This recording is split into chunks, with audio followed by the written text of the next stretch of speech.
Good morning po mga katsiririt. Ayan po, niyaya ko na po si Mrs. na maglakad-lakad sa patubig. Ngayon po ang kaarawan niya, ang schedule na ng panganak parang hindi pa po siya manganganak. Kaya po sabi niya, tara, punta kami sa patubig at ikutin natin yung ilog. Ayan po, napakalayo na po ng aming nilakad dyan. Nagmamadali pa po yan. Ayan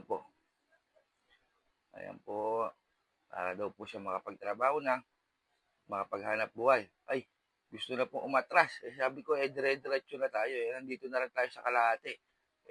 Lumabas na kami ng kalsada. Iikot na po kami. Ay, pumayag naman po siya. Ayan po.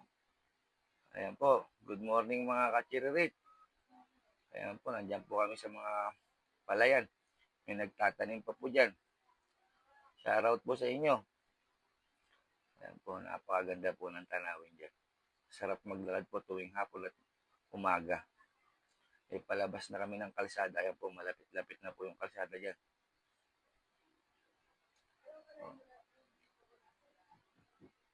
Shoutout po sa mga viewers namin at sumusuporta.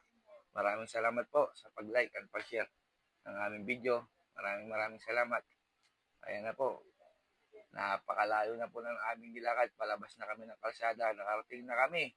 Diyan sa main road, papuntang bypass. Saka gusto ang mga anak na po talagang inano na namin ang paglalakad niya. Pagkatapos po yan, pupunta kami ng ospital at papacheck up po namin. Hindi ko po alam kung ano mangyari. Sabi po kasi ng doktor, suwi ang bata. Baka masisaryan po.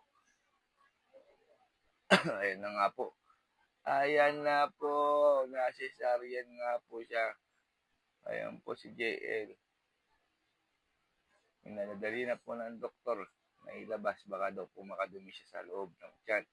Kaya po, ayan na po. Ayan na po si Lexus. John Lexus. Ayan po si JL. Lumabas na ang pogi namin baby. Butas na po ang aming bulsa pambayad ng hospital. Ayan po. Naka-lipstick pa. Naka-lipstick pa. Ayan na po ang aking baby. Salamat po. Suportahan niyo po sa ang aming video. At gabayan ko po kayo ng Panginoon. Maraming salamat po. God bless to all.